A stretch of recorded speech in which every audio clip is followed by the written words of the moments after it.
So, Sony is back with the new WF-1000XM5, the long-awaited sequel of the WF-1000XM4. So if you have been wondering what has been improved from the previous generation, you've come to the right place because you might just be as surprised as I am. Now first, let's see if there are any differences between what comes inside of the box. Firstly, the box looks very similar and the unboxing process was also pretty much the same. Both comes with a USB-A to USB-C cable, and the differences comes with the addition of the SS or the extra small ear tips compared to just S and L sizes on the previous XM4, where the M size is of course on the earbuds itself. Now remember this? Yeah, the WF-1000XM3s.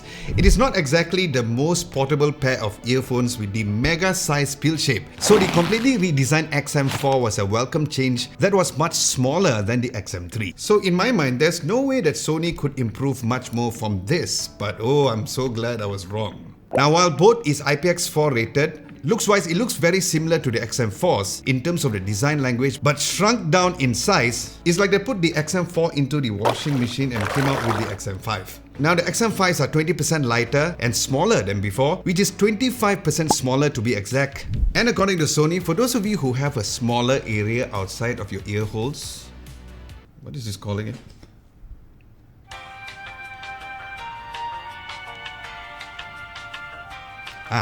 It's called concha.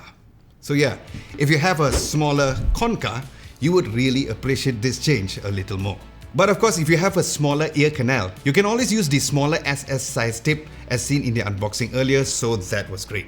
And speaking of ear tips, if you ever had any earwax jamming into your earbud speaker, well, the good news is that this has a mesh in between the ear tips and the speaker. So yeah, it's like a bouncer at a club, keeping any pesky earwax from crashing the sound quality party. Then the XM4 has a full matte finish, whereas the XM5's matte finish is only at the outer area, which I was worried at first because glossy means a very slippery earbuds. But the good balance of the matte finish on top made it pretty easy to grip compared to the fully glossy finished earbuds, which is available out in the market today. But there were times that it was harder to take off, especially if your hands are really wet or even a little oily. Now as for the actual driver itself, since the earbuds are smaller, one might think that the speaker drivers are also smaller, right? Well, no, my friends, because Sony is using a mechanical engineering magic here, because they're using a newly designed 8.4mm drivers that are 2.4mm bigger than the previous version. But Adam, a smaller earbuds also means a smaller case, right? Well, in this case,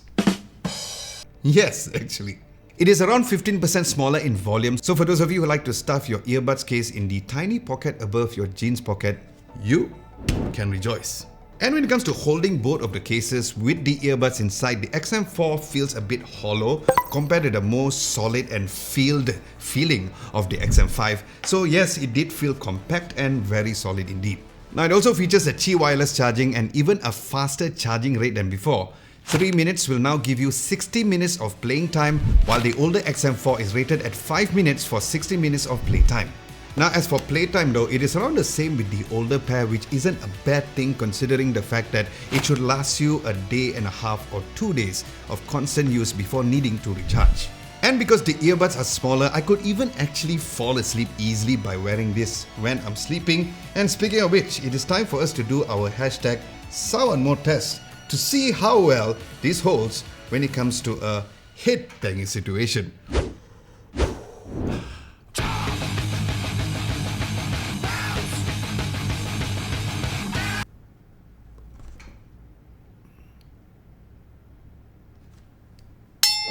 So yeah, besides the hashtag sound mode test and sleeping with the earbuds on, when it comes to casual music listening or watching videos, the XM5 snugs way much nicely and easier compared to the previous XM4 too. Even just by looking at the previous XM4, it does not look as comfortable as how the new XM5 looks, as you guys can clearly see. Now another addition to the XM5 is the ability to have the additional 4 tap functions, which by default controls the volume down and volume up, which believe it or not, the previous XM4 did not have. Now the feature of pausing the music automatically when removing the earbuds are still here on the XM5, and the biggest change or improvement rather is what exactly is under the hood. because there's a switch from a single processor in the XM4 to two processors in the XM5. Now Sony is using one dedicated processor called the QN2E to control the 6 microphones in both of the earbuds, and is also for lower noise distortion and better audio quality, which I'll do a microphone test later on in this video. Then the other chip, the V2, is here to focus on connectivity and lower power consumption. So yeah, Sony claims that these super processor buddies can achieve 20% improvement in noise reduction, and that is definitely music to our ears. Or well, maybe less noise to our ears. So how does it sound compared to the previous XM4? Well, to tell you the truth, this is the very first time that I put on a Sony earbuds and I didn't feel the urge to fiddle around with the EQ in the app. It is like you're walking in a perfectly clean room where you can just sit down, enjoy the view and really be immersed in the sound quality without adjusting any equalizer at all. The bass was spot on, not too boomy even for tracks like Tiesto's Hot In It, where Sony is known to bring up the bass a little extra when it comes to their over-the-ear headphones, and that was not the case over here. Now, one major improvement on the XM5 compared to the XM4 is the vocal clarity, specifically for the mids and highs when listening to tracks like Phineas Medieval and Georgia Smith's On My Mind. Again, something that the previous generation Sony does not do as well compared to the XM5. Now, the soundstage for both was quite similar when I listened to Polyphia's Playing God or Crush when listening to both earbuds side by side. Now, if you're interested to know what other music that I've listened to test out these two earbuds, I'll leave the link of my playlist at the description below. Now, in terms of connectivity, the XM5 has Bluetooth 5.3 instead of version 5.2 on the XM4. Then as for codecs, the buds are also LDAC and DSEE Extreme compatible. Now, it claims a very low latency when it comes to gaming under 80 milliseconds, but I'm still a wired earphones purist when it comes to competitive gaming. But for casual gamers out there, the XM5 should do just fine. Now, if you're using an Android phone, it does support Google Fast Pair on both, and you can connect to more than one device, which is awesome to know. And do you know what else is awesome? You for liking and subscribing to this channel. Oh, you haven't? Please do.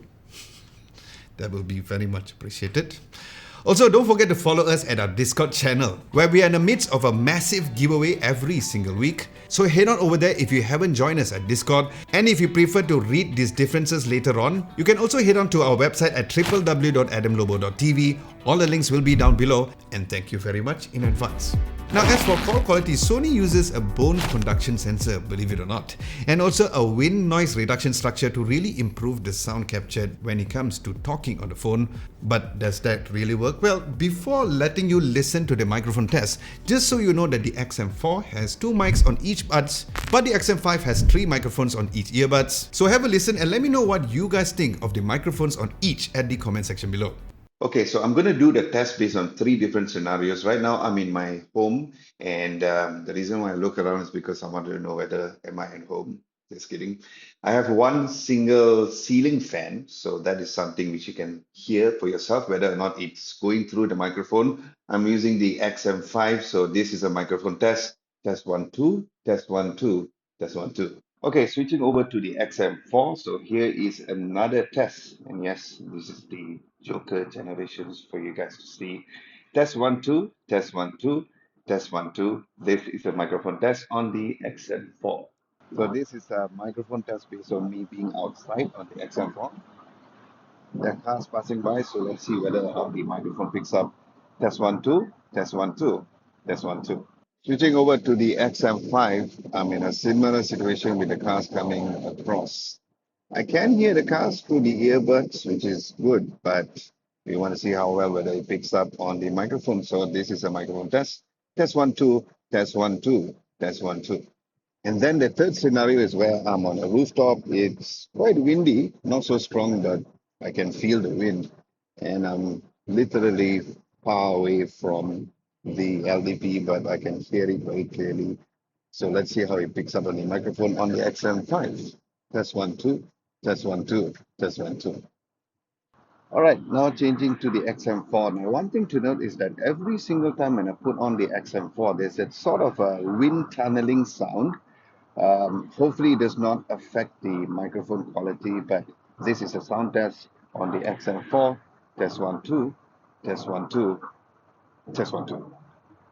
Now, a small feature which is a very unique feature for Sony earbuds or probably any other earbuds is that if you happen to get your hands dirty while eating a plate of nasi kandar, for those of you who are not from Malaysia, I will let you all know what nasi kandar is.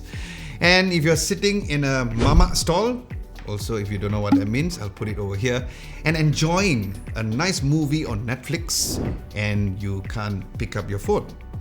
If you manage to get a phone call while you put these earbuds on, you can pick up the phone by nodding your head and rejecting the call by shaking your head. True story. Now the earbuds also activated the transparency mode when I ordered my third teh tarik. Yeah, that one lonely day. And I could even hear him say, "Okay boss," very clearly and loudly back at me. However, passive noise cancellation on the XM4 is better due to its larger form factor, but of course it comes in a price or an expense of comfort, because just take a look at this size as mentioned earlier.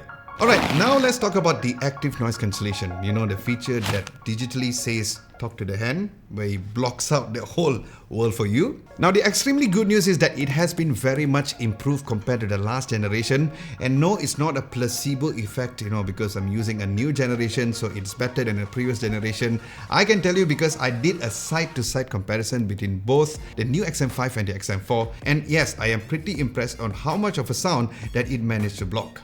Now overall, I would say that all the frequencies are dialed down more than the previous version, but when it comes to vocal noise cancellation, that for me is the biggest improvement, because when I was at the cafe and there were people all around me just busy chatting away, I managed to block out them, but not completely of course. But overall, there is a huge improvement when it comes to the noise cancellation compared to the XM4 indeed. Then last but not least is the spatial audio experience, especially for the head tracking. Now for me, it is still not as good as Apple's, but we are still at the early stages of spatial audio. But I feel that Sony could improve this in better firmware updates in the future. Now speaking of head tracking, it is now available on the XM5, which is not present on the previous XM4. Now as for any Sony earphones or headphones, I highly recommend installing their Sony Headphones app to really fine-tune the device to your personal liking. Now looking at both app interface side by side, at first glance everything looks pretty much the same, with the battery indication towards the top and the player controls below. Now even the tabs like the sound are the same, but under the system tab, there's the capture voice during a phone call feature, which helps you to hear your own voice during a phone call that works during noise cancel phone calls, which based on my test had quite a difference indeed. Then besides the quick access, there's the head gesture feature toggle as mentioned earlier, to nod your head to accept phone calls or shake your head to reject a phone call. Then there's also a brand new tab called Services, which has Spotify tab for going into Spotify with a single tap. But since I'm not a fan of Spotify because it has horrible sound quality compared to say Tidal or even Apple Music, I didn't bother with this feature at all. Then there's Endel app quick access as well, which is another app that I don't particularly use, but if you do, there's that function for you to use. So in conclusion, I'm overall very ecstatic that Sony has released a very worthy follow-up to the WF-XM4s. It is way much more comfortable, has better sound quality, and is of course more portable, and overall has better ANC as well. Now, if you are a user of the WF-XM4 and wanted a smaller and an overall better package, well, this is definitely a great fit. Now, for those of you who are interested in picking this up, you know what they say, with great product comes great price. So it comes at a price of 1,399 ringgit. What? Calm down. Because Sony is having an early bird promotion specifically here in Malaysia, where you can get a limited passport holder and stand a chance to win a Sony ZV-1F camera. All the info and the links will be down below, and let me know if you are planning to get yourself one.